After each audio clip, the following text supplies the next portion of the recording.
Hi guys, so on here today we are going to revisit the first ever triple camera smartphone on the iPhone series, which is the iPhone 11 Pro series. So dito din natin malalaman or sasagutin kung worth it pa ba siyang bilhin this 2026 and the concern regarding about this phone in the screen, durability, performance, battery health, and also the iOS support that Apple will give to this iPhone. So without further ado, let's get started. First is the build quality and exterior design of this smartphone. So the iPhone 11 Pro still and feels like premium in my hand because it is made out of stainless steel and it is sandwiched between glass. So meaning this phone is still and looks premium because it is made out of stainless steel, and stainless steel is a premium quality metal that the iPhone first introduced in iPhone 10.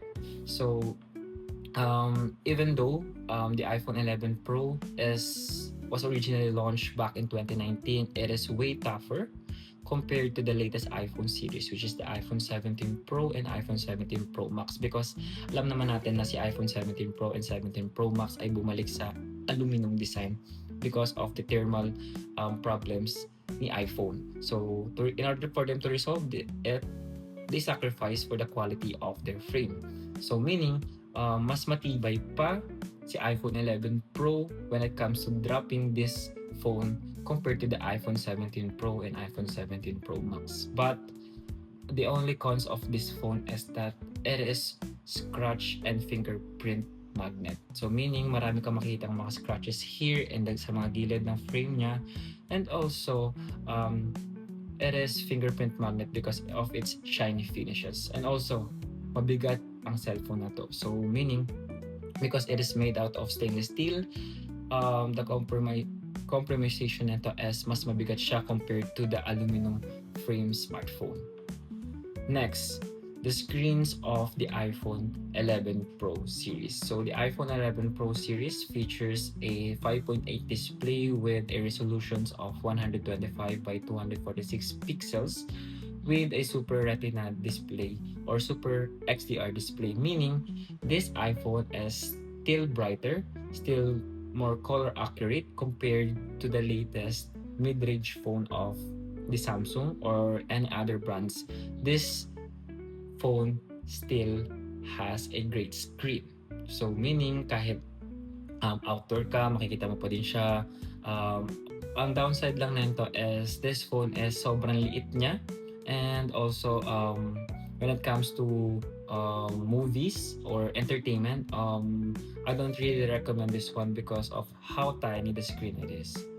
So for its performance, the iPhone 11 Pro featured one of the most powerful chipset that ever put it in a smartphone during its time, which is the Apple A13 Bionic chip, which is way faster compared to its competitions. But in today's world, if we're going to talk about it is worth it to buy in 2026, I would still recommend this, but not for a gaming, because pag naglalaro tayo, we need to have a more powerful chip, and this smartphone feels a bit laggy and slow, and most of the time nag-overheat siya when you game on a higher frame rate. So I would not recommend this phone when kapag naglalaro ka, because if you are a gamer, I would never recommend this phone. And also this phone does not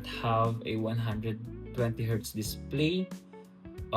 If you're a gaming and you are considering a way higher refresh rate, this smartphone is not suitable for you. But overall, when it comes to performance, daily task or daily needs natin, and I still recommend this phone, and this phone is good to go when doing everyday tasks, especially browsing internet, watching YouTube, taking pictures, or doing some emails. This phone is still good to go. Now let's talk about its battery health. So for the battery health of the iPhone 11 Pro, it features a 3046 milliamp battery with a support of Apple fast charging of 27 watt, and also it supports a Qi wireless charging but without a MagSafe support.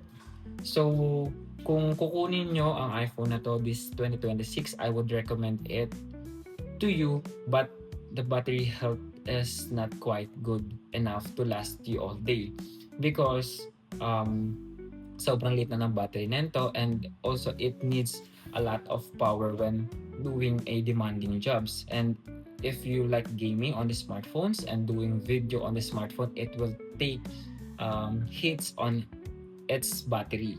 So if you're planning to buy this smartphone, I would suggest buy you a power bank or chargers. Bring chargers to you palagi kasi mabilis na siyang malobat, and also hindi siya pang all-day battery smartphone.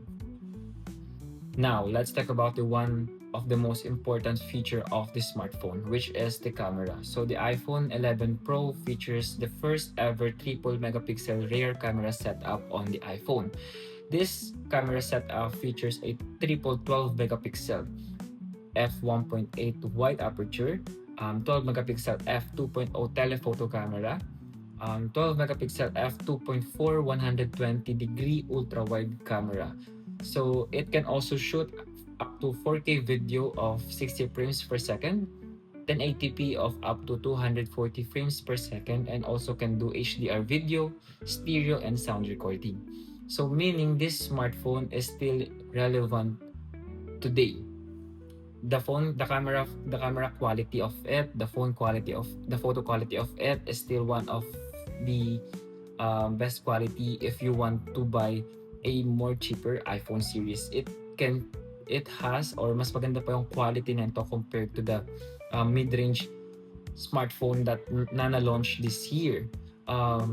Even though sobrang tagal niya nang na-launch, if you want to buy this phone for its camera, then go ahead because it is good. Maganda pa din siya pang-post sa mga socials, especially its front camera with a 12 megapixel f2.0 aperture. It can also do shoot 4K video of up to 60 frames and 1080p of up to 120 frames per second. So I still recommend this phone if you want this phone just to become your point and shoot camera because the quality of it is still superb. And I love the iPhone cameras because kahit sobrang tagal na, the quality of it is still there. The camera of the iPhone is a future proof that no matter how long the iPhone series has been launched, the camera quality of it is still good because of how optimized and how Apple software evolve each day or each update. And I love it, and I love the quality of the Apple camera, especially in doing videos and photos.